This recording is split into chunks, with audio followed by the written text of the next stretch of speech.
Hi guys, welcome to Dakes Gaming. Today we are going to tackle the coveted Anomaly Power Build, and there will be clear steps along the way to making this a reality. How many of you have gone to other channels and found these Anomaly Power Builds too hard to make? Or perhaps find them a little too squishy?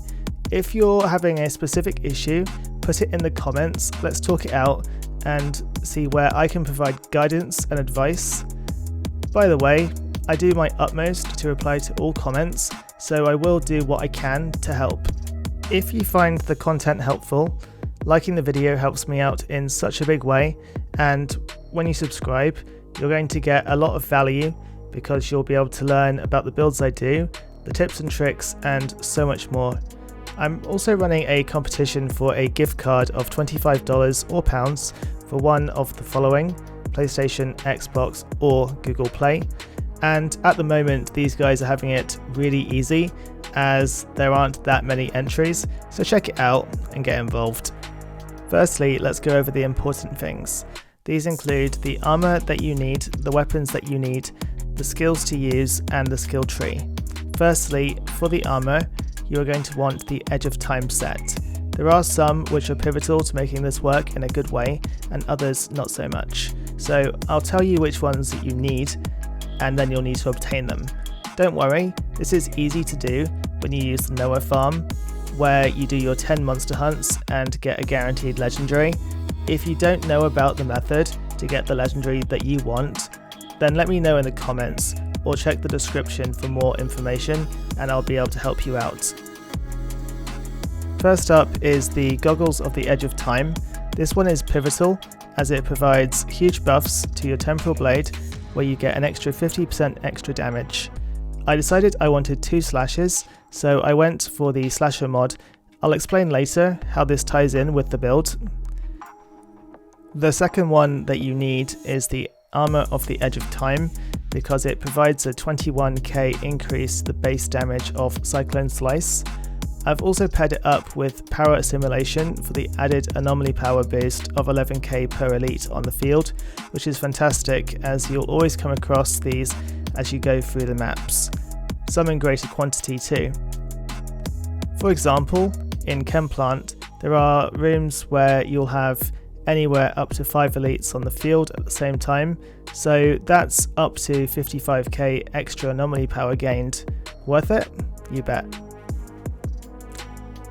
The third one that you need is the Pants of the Edge of Time, and this one is a no-brainer really because you're going to get an extra 10 seconds on your Cyclone Slice. I paired this up with the Time-Space Protection as you're going to increase your armor and resistance for that survivability, which is critical to a Trickster because it doesn't take much for us to die. It isn't a great feeling when you get really far in an expedition and you wipe at the final hurdle, especially after you've killed the bosses and then die to the tiny little enemies at the end. It feels really bad. Also, there will be another variation I will mention a little later, which you can try, which includes Venator's Blade. The next ones are really quite easy to get, as they're epics or easy to obtain legendary items. You will need to get some gloves that target Anomaly Power, cooldown reduction, and skills life leech. These gloves aren't god rolls because I haven't found the right ones just yet, and for them to be god rolls, they would need to be 10.5k or greater in armor, but it's 1k difference, so it won't make a huge difference if they're slightly weaker than you want. For the boots, either go with some epics focusing on Anomaly Power, cooldown reduction, and skills life leech. Personally, I quite like the Cannonball boots, but this is for my love of the Phantom Dash. It's just so cool and allows you to teleport everywhere, especially through enemies. Personally, I feel this should be built into the Trickster class as it would complement us so much. If you want to get something even more useful, then I would go with the epic boots paired with a mod, which for example extends your borrowed time, so you can take full advantage of the defensive mods and pair it up with the temporal armor skill. There's a lot of options, so experiment and find what works for you. Now to go back to the perk on the helmet I chose for 2 temporal slashes. It pairs really well with the temporal armor mod, because if you affect up to 8 enemies with the skill, this will give you an extra 50% armor per enemy that you affect for 8 seconds, and this is really strong. Weapons wise, I prefer to use a Moaning Winds build with Fortress on the Anomaly and the Death Shield, as it's great for dealing some extra damage in between skills. You could pair the Anomaly with Radiation Splash to add Vulnerable to enemies and then start using your skills to kill them down. If you don't have these weapons, you could use something which adds a debuff to the enemies, because you're not looking to do weapon damage in this build.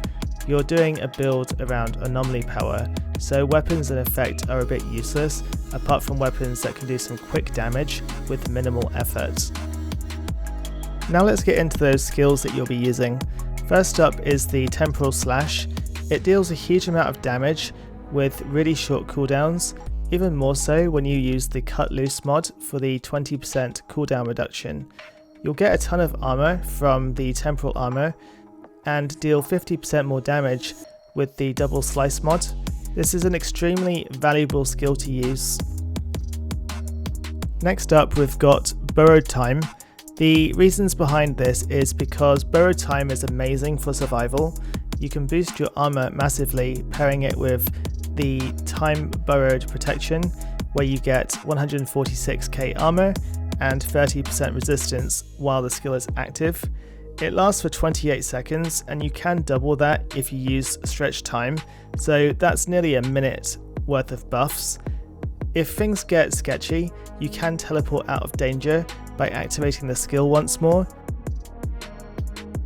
And last but not least, the one that you've all been waiting for and most likely expecting, Cyclone Slice.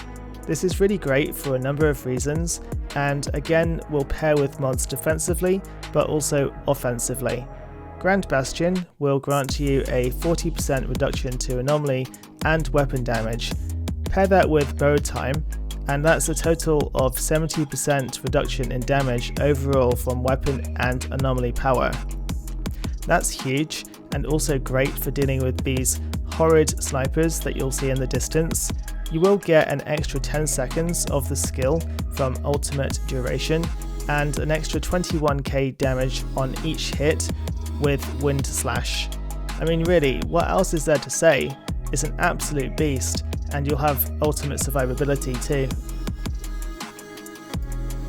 An alternative version of this which works really nicely is using Venator's Blade instead of Borrowed Time, as it slows enemies down and debuffs enemies nicely for that 2 times damage and sets you up for some huge damage with your temporal slices.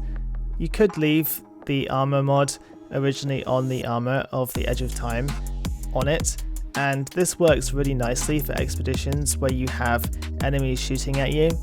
I think these type of missions, solo on a Trickster, are my least favourite, as I prefer the monster based ones mainly. What do you prefer? Let me know in the comments.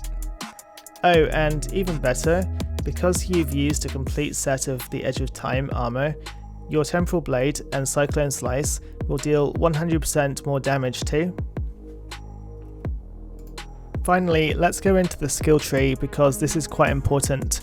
You will want to pick up the nodes for anomaly power, melee skills, cooldown reduction, but also buffs to anomaly power damage for the 10-second duration when certain skills are used. I also went for the melee ability to increase anomaly power by 30%. This is really great, and the node above is good for interrupting enemy attacks, especially when you're using Moaning Winds. Now we are going to run some missions, and I'll show you the best way to run this build. Now, this is how I personally do it. I'm sure other people do it in a number of different ways. You will want to activate Borrowed Time when you're about to start doing damage, especially before elites and other hard to kill enemies enter the field. Really, you want this active as much as possible, just because of all the defensive perks that it offers. Then chain this with 2 Temporal Blade slashes. Afterwards, start using Cyclone Slice until the cooldown for Temporal Blade is up. Next, it is really about keeping that string of moves up and progressing through the different sections of the maps. All of these activate additional anomaly power on activation, and you'll destroy in no time using these skills. If you wanted to, you could throw a deception skill in, but I feel this build is best done with borrowed time, especially if you're doing it solo. Anyway, that brings an end to today's build video. Don't forget to subscribe for more content and to smash that like button. Hopefully this will set you up with 2 different build types to utilize with the Anomaly Power Build, and that you get a lot of enjoyment out of playing this style of gameplay. Don't forget to enter the competition for your chance to win a $25 or £25 gift card towards PlayStation, Xbox or Google Play. I'll catch you on the next one. Hope you have a great day. Take care.